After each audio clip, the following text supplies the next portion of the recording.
एक दिन शाम के समय टुनटुनी चिड़िया अपने घर पर बर्गर बना रही थी। तभी उसका पति कालू कौवा वहाँ आया। अरे वाह टुनटुनी, आज तुम बर्गर बना रही हो। टुनटुनी, तुम्हारे हाथों का बना हुआ बर्गर ना बहुत स्वादिष्ट लगता है खाने में मुझे। तभी कालू कौवा से मिलने के लिए उसके घर कुछ रिश्तेदार आते हैं। अरे वाह भाई, बड़े अच्छे समय पर आए हो।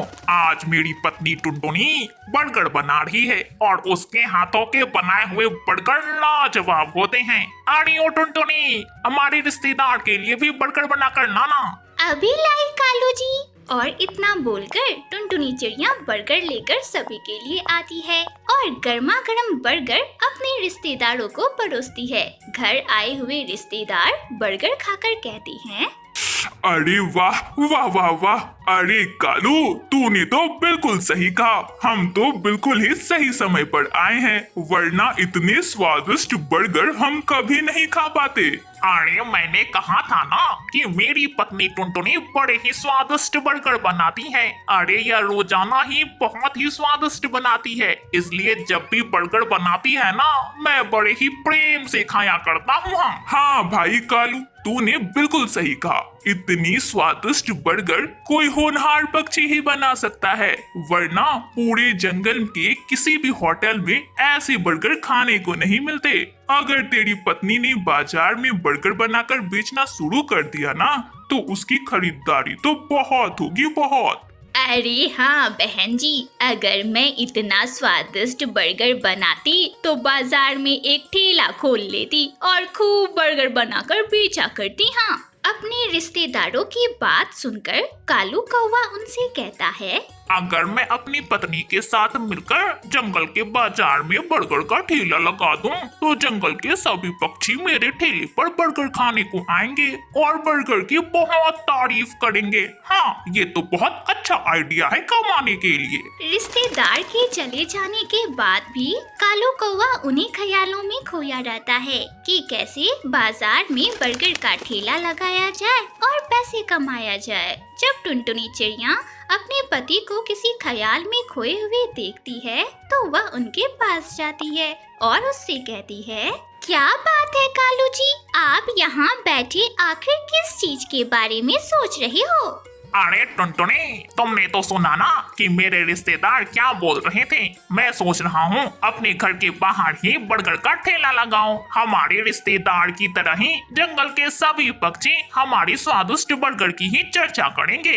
ठीक है कालू जी, आपके कहे मुताबिक ही हम अपना बर्गर का ठेला घर के सामने खोल देंगे। पर कालू जी, आपको मेरी ये एक बात माननी पड़ेगी। आप जो ये बेफुजूली की बातें करते रहते हो, यह मुझे बिल्कुल पसंद नहीं है। अगर आपने मुझसे वादा किया कि आप आज के बाद बेफुजूली की बातें नहीं करोगे, तो मैं बर्गर का व्यापार शुरू करूंगी। टुनटुनी चिड़िया की बातें सुन कालू कौवा मन ही मन सोचता है, अगर मैंने अपनी बीवी की बात नहीं मानी, तो यह बर्गर का व्यापार करना शुरू नहीं करेंगी। हाँ, मैं टुनटुनी के कहे अनुसार ही सब कुछ करता हूँ। ठीक है टुनटुनी, मैं तुम्हारा बात मान लेता हूँ। चलो अब हम अपना बर्गर का व्यापार शुरू करते हैं। और फिर क्या था, अगले ही दिन टुनटुनी चिड़िया अपने पति के साथ मिलकर गर्मा गर्म बर्गर बेचना शुरू कर देती है। आइए आइए, स्वादिष्ट गर्मा गर्म बर्गर खाइए। आपके जंगल में खुल गया है टुनटुनी चिड़िया के हाथों की बनाए हुए स्वादिष्ट गर्मा गर्म बर्गर का ठेला। आओ बाबू आओ, स्वादिष्ट गर्मा गर्म बर्गर खा लो। एक बार खाओगी तो बार बार खाओगे। उसकी आवाज सुन सभी पक्षी उसके ठेले पर आकर गर्मा गर्म स्वादिष्ट बर्गर खाते हैं और उसकी तारीफ करते हैं। फिर रात में, अरे वाह, आज तो हमने पहले ही दिन बहुत बड़ा मुनाफा कमाया है टुनटुनी। अरे खड़िया का दुकान तो उतना चलता भी नहीं। अगर हमारा व्यापार ऐसे ही चलता रहा ना, तो देखना जल्द ही हम बहुत अमीर हो जाएंगे। आज व्यापार के पहले ही दिन दोनों पति पत्नी को बहुत अच्छा मुनाफा हुआ था। इस तरह टुनटुनी चिड़िया और कालू कौवा जंगल में बर्गर का व्यापार कर अच्छी आमदनी कर अपनी जिंदगी खुशी खुशी बिताने लगते हैं।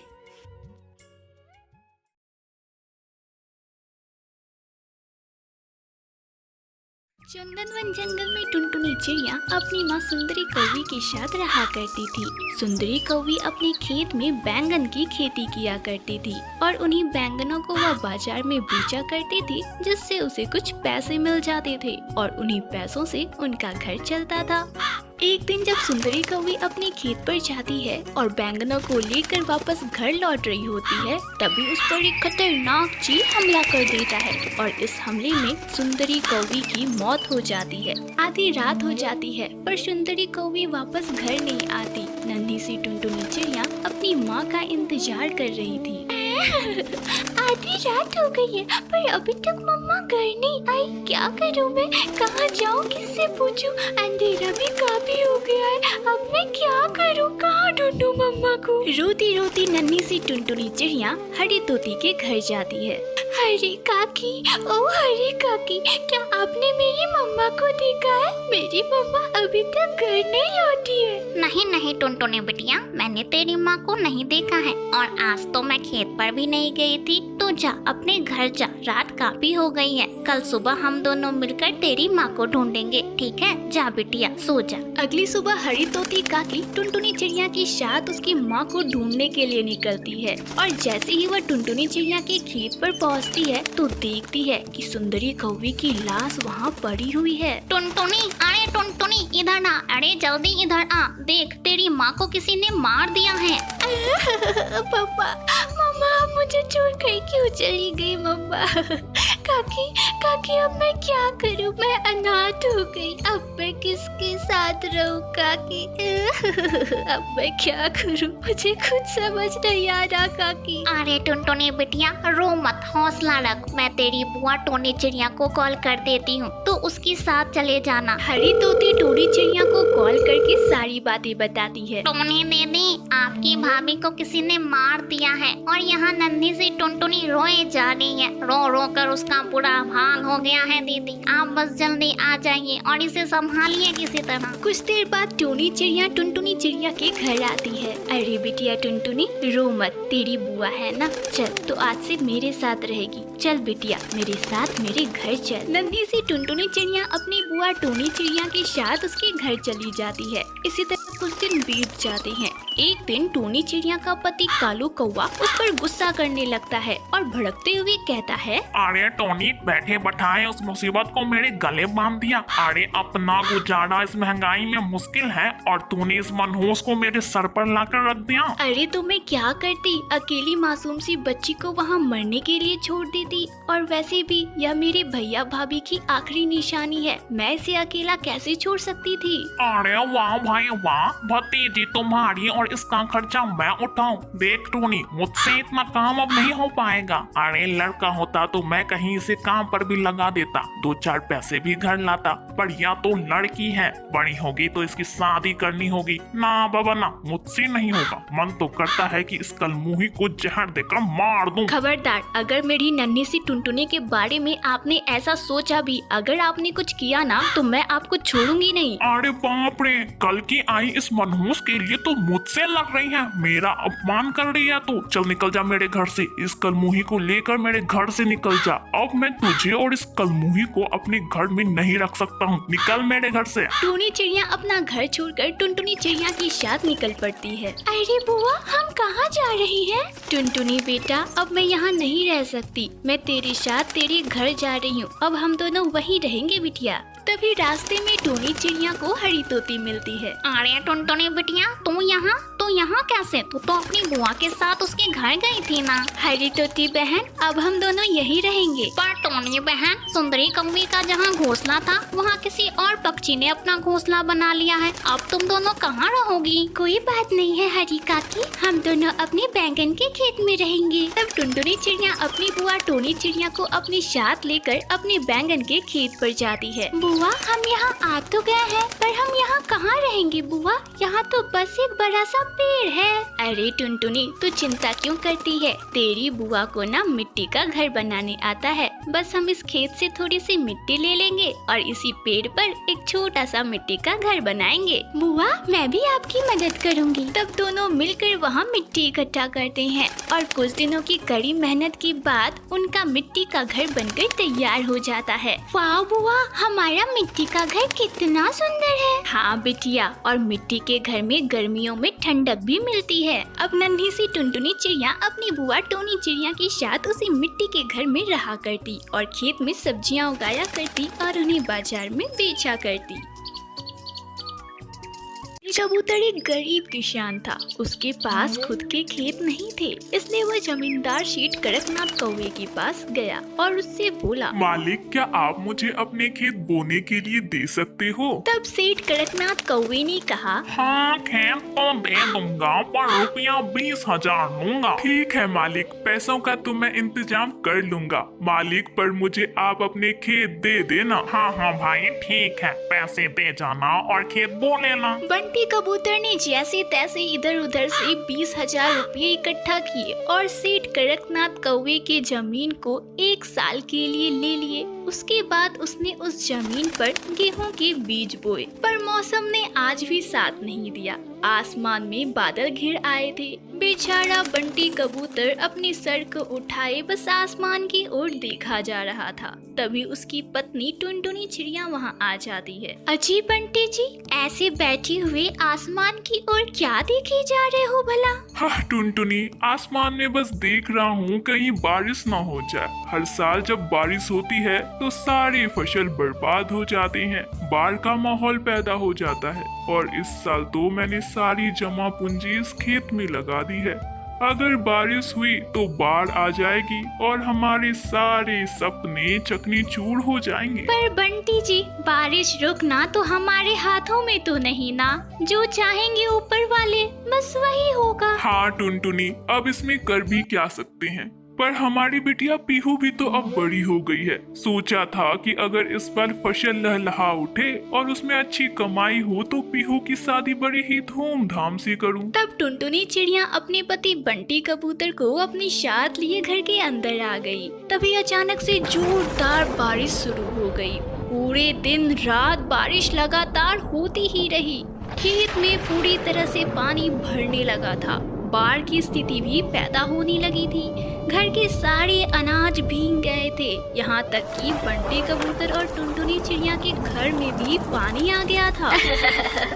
माँ देखो ना, पूरे घर में पानी घुस आया है, सारे अनाज भी भीग गए हैं। माँ अब हम क्या खाएंगे और कहाँ सोएंगे? माँ, छत से भी पानी टपक रहा। अरे बिटिया पीहू, मत रो, थोड़े से सत्तू बच गए हैं तो उसे पी ले, तेरी भूख शांत हो जाएगी। और आपका माँ, आपका और बापूजी का क्या? आप दोनों क्या खाओगी माँ? अरे बिटिया, तू हमारी चिंता मत कर, हम कुछ न कुछ खा ही लेंगे। टुनटुनी चिड़िया की झोपड़ी में एक बड़ी सी संदूक थी। टुनटुनी चिड़िया अपनी बच्ची पीहू चिड़िया के साथ उसी संदूक के ऊपर बैठ जाती है और पूरी रात उसी के ऊपर बिता देती है। सुबह उठते ही जमींदार सेठ कड़कनाथ कौवे ने शोर मचाना शुरू कर दिया। अरे ओ बंटी, जरा बाहर तो आ। खेतों की बुआई तेरे से संभव नहीं, तू मेरी खेत मुझे वापस कर दे। हाँ नहीं मालिक, मुझ गरीब पर ऐसा मत करो मालिक। मैंने सारी जमा पूंजी इस खेत में लगा दी है। इस बरसात ने सब कुछ तबाह कर दिया मालिक। अगर बरसात नहीं होती तो गेहूं की फसल अभी लहलहा उठते मालिक मुझ पर रहम करो, मुझ गरीब पर ऐसे अत्याचार न करो मालिक। देख बंटी, 3 साल से मैं तुझे खेत बोने के लिए दे रहा हूँ, उल्टा तू मुझसे ही पैसे लेकर खेत बोया करता है। अब नहीं होगा, तू मुझे मेरे खेत वापस कर दे और सारे पैसे भी मुझे दे। नहीं मालिक, ऐसा मत करो, अब हमारे पास कुछ भी नहीं बचा है मालिक। मालिक, अगर आप कहो तो मैं आपके घर में चौका बर्तन कर दूंगी। मालिक, हमारी बिटिया पीहू भी बड़ी हो गई, उसकी भी तो ब्याह करनी है। मालिक, हमारी हमसे रोजी रोटी ना छीनो। देख टुनटुनी, मैंने तेरे घर का या तेरी बेटी का ठिकाना नहीं लेकर रखा है। मुझे मेरे खेत वापस चाहिए और मेरे पैसे भी। चाहे इसके लिए तुम चूल्हा चौखा बर्तन करो या अपनी बेटी को बेचो। सेठ कड़कनाथ कौवे के मुंह से अपनी बेटी के लिए ऐसी बातें सुनकर बंटी कबूतर को गुस्सा आ जाता है और वह गुस्से से बोलता है, देखो सेठ, आप मुझे कुछ दिन की मोहलत दे दो, मैं आपका पाई पाई चुका दूंगा, पर हाँ, मेरी बेटी के लिए ऐसे शब्द ना ही बोलो तो आपके लिए ठीक होगा सेठ। अच्छा, चुका देगा तो मुझ पर एहसान करेगा है? इतना घमंड किस बात का है तुझे? इसी तरह कुछ महीने बीत जाते हैं। बरसात का मौसम भी चला जाता है और घर में से पानी भी बाहर आ जाता है। अगले ही दिन से टुनटुनी चिड़िया भी सेठ कड़कनाथ कौवे के यहाँ काम करना शुरू कर देती है। वह दिन रात काम किया करती और सेठ कड़कनाथ कौवा भी उससे बहुत काम करवाया करता। देख टुनटुनी चिड़िया, इतना सारा काम तेरे अकेले का बस का नहीं है। तू एक काम कर, तू अपनी बेटी पीहू को भी अपने साथ लाया कर, वह भी तेरे काम में कुछ मदद कर देगी। अकेले तो यह तेरे बस का नहीं है। नहीं नहीं मालिक, मैं अकेले ही सब कुछ कर लूंगी।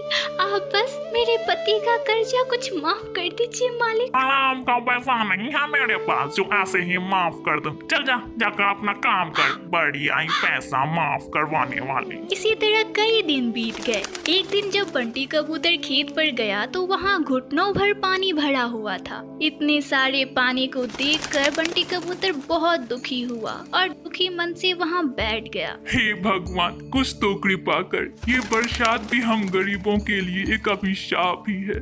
अमीर लोग बारिश होने की दुआ करते हैं और हमारा सब कुछ उजड़ जाता है। तभी अचानक से किसी के चीखने की आवाज आई। पिताजी, पिताजी मुझे बचाओ, पिताजी सांप सांप, पिताजी मुझे बचाओ। आवाज सुनकर बंटी कबूतर उसकी ओर भागा। अरे ये तो मालिक का बेटा है, लगता है इसने सांप देख लिया। अरे छोटे मालिक, आप यहाँ खेत में क्या कर रहे हो? अरे मैं तो यहाँ घूमने आया था, पर मुझे सांप ने काट लिया। इतना बोलकर वह जमीन पर गिर जाता है और बेहोश हो जाता है। तब बंटी कबूतर उसे उठाकर अस्पताल ले जाता है, जहाँ पर उसके शरीर के सारे जहर निकाल दिए जाते हैं और अब वह बिल्कुल ठीक हो जाता है और उसकी जान बच जाती है। बंटी, हो सके तो मुझे माफ कर दे।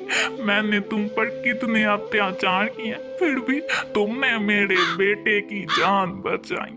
टुनटुनी, मुझे माफ कर दे टुनटुनी। सेठ जी, इसमें माफी की क्या बात है? मेरे पति ने जो भी किया वह उनका धर्म था। टुनटुनी, अगर तुम बुरा ना मानो तो तुम अपनी बिटिया की शादी मेरे बेटे से कर दो। मैं बहुत आभारी रहूंगा तुम्हारा इसके लिए। सेठ कड़कनाथ कौवे के मुंह से ऐसी बातें सुनकर बंटी कबूतर और टुनटुनी चिड़िया की खुशी का ठिकाना नहीं रहता और वे रिश्ते के लिए हाँ बोल देते हैं। कुछ दिनों बाद ही सेठ कड़कनाथ कौवे के बेटे कालू कौवे की शादी पीहू चिड़िया के साथ बड़ी ही धूमधाम